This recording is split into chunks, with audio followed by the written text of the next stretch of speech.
ये एक चीज और मैं बताना चाहूंगा कि जो पुस्तकें हैं ये पढ़ने के लिए छात्र का लेवल भी अलग अलग होता है। ये एक व्यक्तिगत बात होती है। जैसे कुछ विद्यार्थी बिल्कुल न्यू कमर्स होते हैं, मतलब न्यू कमर्स का मतलब ये हुआ कि जो बिल्कुल नए होते हैं इस कंपटीशन की फील्ड में, जिनको सब्जेक्ट के बारे में बहुत ज्यादा नॉलेज नहीं होता, या यूं कहिए कि उसने शुरू भी नहीं किया। कुछ ऐसे विद्यार्थी होते हैं जो बहुत ही मिडिल लेयर में होते हैं, जो ऐसे भी नहीं होते जिसको कुछ भी नहीं आता, और ऐसे भी नहीं होते जो बिल्कुल ही आपके स्किल्ड हो या दक्ष हो या बिल्कुल कंप्लीट कर चुके हो, सारा कोर्स है वो बढ़िया तरीके से कर चुके हो। तो तीन टाइप के स्टूडेंट मैं मानता हूँ। कुछ ऐसे होते हैं जो बहुत ही न्यू कमर्स होते हैं, जिन्होंने बिल्कुल कुछ तैयार नहीं किया है। कुछ ऐसे होते हैं जिनका सब कुछ तैयार है, बिल्कुल रेडी एकदम, और बस ये लोग इसलिए पढ़ रहे हैं कि वो अपना ज्ञान और एनरिच करें। ऐसे लोग कहीं लगे हुए होते हैं गवर्नमेंट में, या फिर लगने वाले ही होते हैं, बस अपने नॉलेज को और एनरिच करते हैं ताकि किसी बड़े एग्जाम को पास कर सके या अपने ज्ञान को और साउंड कर सके। कुछ ऐसे विद्यार्थी होते हैं, कुछ ऐसे होते हैं जिन्होंने अभी स्टार्ट ही नहीं किया, बिल्कुल शुरू करने वाले हैं, और कुछ ऐसे होते हैं जो न दक्ष होते हैं और न नए होते हैं, बीच के होते हैं। और मेरा ऐसा मानना है कि मैक्सिमम स्टूडेंट जो है वो इस श्रेणी में आते हैं, जो ना न्यू कमर्स है ना ओल्ड है, ये बीच के हैं। ओल्ड का मतलब यहाँ पे कंप्लीट कोर्स किया होगा, ये बीच के जो संख्या है इनकी तादाद बहुत ज्यादा है। मैं तीनों के बारे में अलग अलग बताता हूँ। सबसे पहले आता हूँ न्यू, जो बहुत ही नए स्टूडेंट है, जिन्होंने अभी तक चीजें शुरू नहीं की। सबसे पहले उसको क्या करना है, उनको हर विषय की एक एक पुस्तक लानी, उससे ज्यादा नहीं। और बेहतर यही होता है कि आप माध्यमिक शिक्षा बोर्ड या एनसीईआरटी से स्टार्ट करोगे तो ज्यादा फर्क पड़ेगा। क्यों? क्योंकि वहां पे आसान चीजें समझाई जाती है। तो इसलिए लोग एनसीईआरटी सजेस्ट करते हैं कि 6ठी से 12वीं तक की एनसीईआरटी अगर अपन करते हैं तो हमारा इतिहास, भूगोल, पॉलिटी, इकोनॉमिक्स, ये बेसिक सारा अच्छा हो जाता है। इसके बाद अपन अगर ऑथेंटिक बुक देखेंगे तो वो अपने को अच्छी तरीके से समझ में आ जाती है। तो ऐसे सामान्य चीजों से स्टार्ट करना चाहिए उसको। फिर करना क्या चाहिए, एक साथ मैक्सिमम एक साथ एक या दो विषय लेने चाहिए, क्योंकि नए स्टूडेंट होते हैं तो उसके लिए एक विषय पर्याप्त है। और मान के चलिए कि अगर 1-2 साल कोई आपके आसपास एग्जाम नहीं है तो एक विषय पढ़िए, और आपको लगता है कि 6-7-8 महीने बाद एग्जाम है या एक विषय में आप बोर हो रहे हैं तो कोई 2 विषय एक साथ पढ़िए, और 2 विषय के लिए कोई 2 किताबें लाइए। ज्यादा नहीं लानी, कितनी पुस्तकें लानी है, 2 पुस्तकें लानी है। और जितनी ज्यादा किताबें लाओगे उतना आप भ्रमित होंगे, उतना आप अपना परफॉर्मेंस बिगाड़ते जाओगे। फिर क्या करना है, फिर उस किताब के साथ क्या करना है, जैसे ही वो किताब आप लाए, उस किताब में सबसे पहले आपने पहला अध्याय निकाला। उस पहले अध्याय को निकालने के बाद आपको क्या करना है, उस अध्याय को बढ़िया तरीके से एक बार पढ़ लेना। जैसे आप अखबार पढ़ते हो ना, कोई भी खबर पढ़ते हो, उस तरह से पेंसिल लेके बैठो, पूरे के पूरे टॉपिक को अच्छी तरीके से पढ़ लो। उसके बाद में अगर आपको लगता है कि अच्छा, उसके बाद में भी एक चीज और होती है, अगर आप न्यू है लेकिन उस विषय की आपकी समझ अच्छी है, आपने 3-4 साल पढ़ा है चाहे स्कूली शिक्षा वगैरह में, तो अगर आपकी पकड़ अच्छी है, या आप बिल्कुल नया विषय पढ़ रहे हैं तो पूरी किताब एक साथ पढ़ लो। ये जैसे 20 टॉपिक है, 20 टॉपिक पढ़ के उसके बाद दोबारा उसका रिवीजन करो। तो अगर आपने थोड़ा बहुत पढ़ रखा है तो पहला पार्ट पढ़िए बढ़िया तरीके से। पढ़ने के बाद अगर पहले पढ़ रखा है तो उसी दूसरे टॉपिक को एक बार फिर वापस पढ़ लीजिए। तो दूसरी बार जब पढ़ोगे तो फिर क्या होगा, दूसरी बार जब भी पढ़ोगे तो आपको कुछ चीजें समझ में आनी शुरू होगी। जहां जहां समझ में आ जाता है वहां अंडरलाइन करना शुरू कर दो। ऐसे करके आप किताब को एटलीस्ट 1 से 2 बार करिए। उसके बाद में जब तीसरी बार पुस्तक पढ़ोगे तो आपको बहुत सारी चीजें समझ में आनी शुरू होगी, और तीसरी बार जब पढ़ोगे तब आप किताब के मार्जिन पर साइड में लिखना भी स्टार्ट कर लो। और जब यही पुस्तक चौथी बार निकलेगी तो निश्चित रूप से आपको उस किताब के अंश याद हो जाएंगे, और यहाँ पे चौथे चरण में आप नोट्स बना सकते हैं।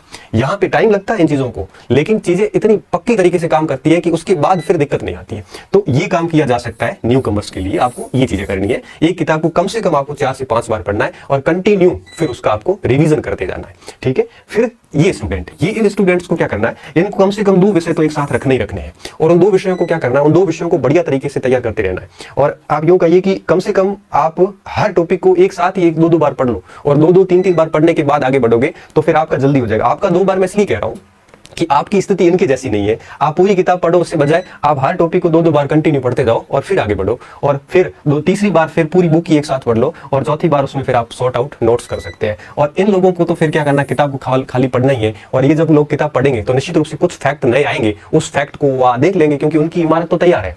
इसकी इमारत के ऊपर केवल कोई नया तथ्य मिलेगा तो वो अपने आप ही उनके सेट हो जाएगा। इनको कुछ भी नहीं करना है, इनको केवल नई किताब लानी है और उसमें देखना है कौन सी बात नई मिली है, वो अपने नोट्स में या अपनी पाठ्य सामग्री में या अपने दिमाग में ऐसे बिठा देंगे तो उनको ज्यादा नुकसान नहीं है। मेन समस्या यहां पे आती है। तो आपको क्या करना है, सबसे पहली चीज क्या करनी है, किताब की सामान्य रीडिंग करनी है। सामान्य रीडिंग का मतलब एक प्रकार से पूरा उसके ऊपर से अध्ययन करना है। रीडिंग करने के बाद में उन चीजों की स्टडी करनी है। स्टडी का मतलब होता है थोड़ा सा समझना टॉपिक को। जैसे मैं आपको एनसीईआरटी की क्लास से कंटिन्यू पढ़ा रहा हूँ, आप देखना उसमें कि मैंने जब भी कोई टॉपिक लिया है तो उस टॉपिक को, उस जो हेडिंग है उस हेडिंग को मैं आपको समझा रहा हूँ। मैं रीडिंग नहीं करवा रहा हूँ, मैं समझा रहा हूँ, सीधी स्टडी करवा रहा हूँ। रीडिंग स्टडी के बाद में फिर क्या होता है, फिर आप इसके ऊपर थिंकिंग, मनन कर सकते हो, चीजों को सोच सकते हो। जैसे मान लो कालीबंगा पढ़ा आपने, कालीबंगा एक बार आप ऊपर से देख लिया, दूसरी बार फिर वापस पढ़ा, तब आपने उसके नीचे अंडरलाइन कर ली, स्टडी कर ली। तीसरी बार जब पढ़ो तब उसके ऊपर सोचो, बुक बंद करके काली बंगा के दिमाग में पूरा रिमाइंड करो कि कब खोज हुई, कैसे खोज की गई, किसने की थी, इसके अंदर कौन कौन से प्रमाण मिले, इसकी क्या क्या विशेषताएं हैं, ये सारी चीजें आप दिमाग से सोचिए। जब आप ये सोचोगे तो बहुत सारी चीजें भूलोगे तो आप वापस चेक कीजिए। ऐसे आप तीसरे स्टेज पे मनन कीजिए। मनन करने के बाद में अगर आपके पास टाइम है तो आप रिटर्न अर्थात नोट्स भी बना सकते हैं शॉर्ट में। नोट्स हमेशा शॉर्ट में होते हैं। शॉर्ट में ऐसे नोट्स बना दो कि उस पुस्तक को वापस ना देखना पड़े। जैसे काली बंगा में आपको लगा कि 30-40 पॉइंट है वो मैन है, वो सारे के सारे नोट कर दो ताकि वो किताब वापस ना पढ़नी पड़े। नोट्स का ये फायदा होता है कि जब आप दूसरी कोई नई किताब लाओगे तो उसमें से आपको जो नई बातें बनेगी वो आप उस नोट्स में ऐड कर दोगे, तो फिर तीसरी कभी किताब और लाओगे तो फिर उसमें नोट्स को और ऐड करोगे, तो नोट्स बहुत बढ़िया तरीके से तैयार होते जाएंगे और अपना ज्ञान भी एनरिच होता जाता है।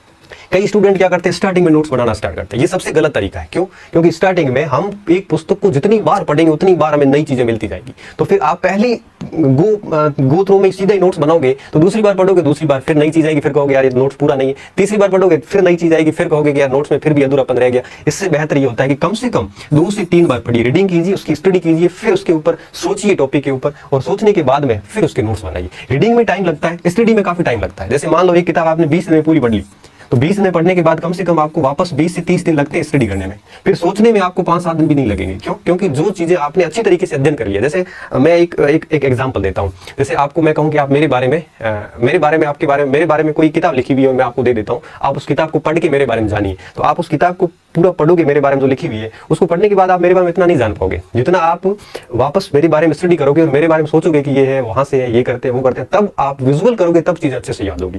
और जब रीडिंग और स्टडी होती है तो टाइम लगता है, थिंकिंग में टाइम भी नहीं लगता, और ये चीजें यहाँ पे जो है ये आपके मन मस्तिष्क में सेट हो जाती है। और यहाँ पे अगर हम क्या करते हैं, हम रीडिंग स्टडी तो ठीक है कर लेते हैं, फौरी फौरी पढ़ते जाते हैं, 20-20 बार पढ़ लेते हैं, लेकिन उसके ऊपर बिल्कुल नहीं सोचते। जब तक टॉपिक के ऊपर सोचेंगे नहीं तब तक वो टॉपिक पूर्ण रूप से हमारे को फल देने वाला नहीं। हम कहते हैं ना परीक्षा में हमारी गलती होगी, गलती नहीं है, दरअसल हमने उस टॉपिक के ऊपर कभी सोचा ही नहीं था, हमने केवल किताब पढ़ते ही गए। तो कृपया करके पहले किताब को फौरे फौरे तौर पर रीडिंग मारे, फिर उसकी 2 से 3 बार स्टडी करें अच्छे से।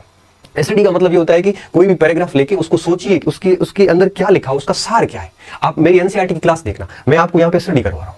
मैं आपको, जैसे कल अपन ने बात की थी पिछले लेक्चर में कि विहार क्या थे या संघ क्या थे या बुद्ध का जीवन क्या था, हमने पूरे इस बोर्ड पे वो स्टडी कर ली उसकी। तो इस प्रकार से स्टडी 2-3 बार कीजिए, उसके बाद में उसके ऊपर सोचिए, सोचने के बाद में आप शॉर्ट में नोट्स कर सकते हो, और उसके बाद में आप कंटिन्यू उसका रिवीजन कीजिए। अगर आप इस चरण को फॉलो करोगे तो निश्चित रूप से एक बार टाइम लगेगा, लेकिन ये चीजें ऐसी तैयार हो जाएगी, फिर आपके लिए दिक्कत हो जाएगी कि कौन सी नौकरी ज्वाइन करूं, ये कंडीशन आ जाती है। अगर आप शॉर्टकट सब कुछ करना चाहते हो तो जीवन में कुछ भी नहीं होगा। कोई भी एक पुस्तक इन 5 चरणों से गुजरती है तो कम से कम उसको 3 से 4 महीने लगते हैं, कोई भी एक पुस्तक। और मैं मानता हूं टोटल 6 जनरल स्टडी में 6 ही भाग है, ज्योग्राफी, हिस्ट्री, पॉलिटी, इकोनॉमिक्स वगैरह 6 ही भाग है। 6 में से 4 बड़े अहम है। इन 4 भाग के ऊपर अगर ये 3-3, 4-4 महीने दिए जाए तो निश्चित रूप से 1-1.5 साल के अंदर ये सारा मटेरियल बढ़िया तरीके से रेडी हो जाता है। और फिर क्या होगा कि अगर ये चारों तैयार हो गए तो फिर आप कोई भी एग्जाम में बैठोगे तो आपको बिल्कुल परेशानी नहीं होनी पड़ेगी। बस सिलेबस देखना ही पड़ेगा कि कौन से टॉपिक शेष रहे हुए हैं जो मैंने नहीं किए, वो ही करने पड़ेंगे, बाकी तो सारा ऑलरेडी आपका तैयार होगा। तो कृपया करके आप अगर मिडिल के हैं चाहे आप न्यू कमर्स हैं, आप टॉपिक बुक्स लीजिए। अगर आपने बिल्कुल नए हैं तो आप पूरी किताबें पढ़ डालिए। अगर आपने कुछ पढ़ रखा है तो एक एक टॉपिक को आप इन 5 चरणों से एक साथ गुजर सकते हो। जैसे ये किताब में मान लो 20 टॉपिक है, तो पहले टॉपिक की रीडिंग कर लो, 2 बार स्टडी कर लो, फिर सोच लो, फिर उसके बाद नोट्स कर लो। फिर दूसरे टॉपिक है, ये दूसरे टॉपिक के 5 चरण कीजिए, फिर तीसरे टॉपिक के ये 5 चरण कीजिए। आप अगर मिडिल में है तो ये टॉपिक वार भी ऐसे कर सकते हैं। अगर आप बिल्कुल न्यू है तो पुस्तक वार ऐसे कीजिए कि 15-20 पार्ट है, पहले अच्छे से रीडिंग कर लो, फिर उसकी 1-2 बार स्टडी कर लो अच्छे से, और उसके बाद में उसको थिंकिंग, मनन कीजिए उसके ऊपर। जितना ज्यादा मनन होगा और जितना ज्यादा रिवीजन होगा, सफलता के 2 मूल आधार है। 100% एक्यूरेसी आएगी, एक सिंगल सवाल गलत नहीं होगा परीक्षा में अगर आपके पढ़ा हुआ आया है तो थिंकिंग और रिवीजन, ये 2 चीजें बहुत ज्यादा जरूरी होती है, जो कि हम नहीं करते। मैंने देखा विद्यार्थी क्या करता है, विद्यार्थी किताब लाता है और फिर ठीक है पढ़ता जाता है, उसको खुद को नहीं पता वो क्या पढ़ रहा है। उसकी हालत ये होती है कि वापस जब 2 घंटे किताब छोड़ के वापस किताब पकड़ता है, उसको देखना पड़ता है कि मैं पढ़ कहाँ रहा था। ये स्थिति है हमारी। हम पढ़ते जाते हैं, पागलों की तरह देखते जाते हैं, पता नहीं कुछ समझ में आ नहीं रहा है। हम केवल रीडिंग ही करते हैं पुस्तक की, भले 20 बार रीडिंग कर लोगे कोई फर्क नहीं पड़ेगा। कम से कम आप एक बार, देखो अखबार की स्टडी नहीं करते, हम रीडिंग करते हैं, न्यूज पढ़ के छोड़ देते हैं, हमें नहीं पता कौन से दिन क्या न्यूज आई थी।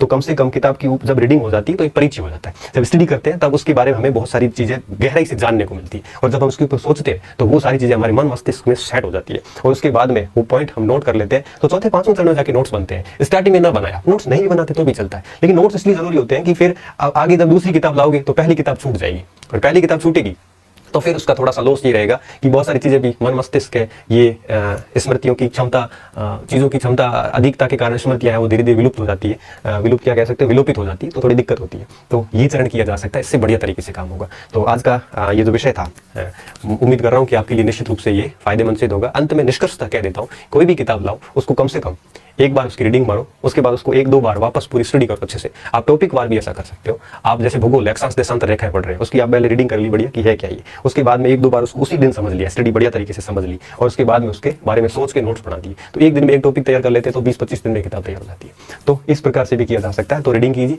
कई विद्यार्थी ऐसे होते हैं जो रीडिंग नहीं करते, सीधी स्टडी करते हैं। कोई बात नहीं, अगर आपका लेवल ठीक है, पहले विषय से परिचित है, तो आप सीधी स्टडी भी कर सकते हैं। अगर आप बिल्कुल नए हैं तो थोड़ा रीडिंग का ठीक रहता है, क्योंकि आप सीधी स्टडी करोगे तो दिक्कत हो जाती है, क्योंकि एक ही पैराग्राफ में ऐसे फंस जाओगे कि वापस आगे बोर हो जाओगे, किताब छोड़नी पड़ जाती है कई बार।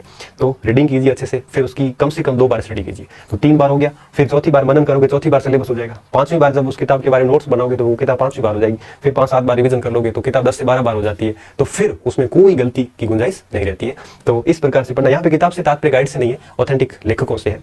तो इस प्रकार से किया जा सकता है। और अंत में चलते चलते बता दूं कि ये कैसे करना है। इसका अगर आपको प्रैक्टिकली डेमो देखना है तो आप मेरी कोई भी एनसीईआरटी की क्लास देख लेना। उसमें मैंने 7-8 लेक्चर लिए हैं टोटल। एनसीईआरटी छठी क्लास में 12 ही पार्ट है, जिसमें करीबन 15 या 17 वीडियो बनेंगे। उस 15-17 वीडियो किसी स्टूडेंट ने नोट्स के रूप में लिखा है। तो आप देखना कि मुश्किल से 20 या 30 पेज होंगे। वही किताब जो 150 पेज की, उसको 20-30 पेज में मैंने नोट्स के रूप में लिखवा दिया। अब आप देखना कि वही 20 और 30 पेज मैं 100% दावे के साथ कह सकता हूँ कि उस टॉपिक से कोई सवाल आ गया तो उस 20-30 पेज से कभी बाहर नहीं जा सकता। और एनसीईआरटी जितना लिखा उससे 3 गुना ज्यादा मैंने उसमें लिखवाया। तो कहने का मतलब ये हुआ कि 20-30 पेज में हमने छठी की एनसीईआरटी समेट ली। अब वापस कभी वो एनसीईआरटी नहीं देखनी पड़ेगी। और ऐसे करते करते मैं 12वीं तक पूरी एनसीईआरटी जब करवाऊंगा तो मुश्किल से एक रजिस्टर 1.5 रजिस्टर भरा जाएगा। उस पूरे 1.5 रजिस्टर में 12वीं तक की सारी एनसीईआरटी आ जाती है और उसको फिर पता नहीं कितनी बार पढ़ा जाएगा। तो फिर वहां से कभी गलती की गुंजाइश नहीं रहती। तो वो आप प्रैक्टिकली डेमो देख सकते हो कि किस तरह से रीडिंग, स्टडी और मनन किया जा सकता है, नोट्स किस तरह से किए जा सकते हैं। ये चारों चीजें मैंने उस सारे पिछले लेक्चर्स में फॉलो की है। तो आप इसको फॉलो कर सकते हैं। बहुत बहुत धन्यवाद स्टूडेंट। मस्त रहिए, अच्छे रहिए और पढ़ते रहिए। और आपको जो कुछ पढ़ाई में बहुत सारी दिक्कत आती है तो आप मैसेज बॉक्स में डालते रहिए। जब भी जैसे टाइम मिलेगा वैसे वैसे मैं आपकी उन समस्याओं का समाधान करने का पूरा प्रयास जो है वो करूंगा। धन्यवाद।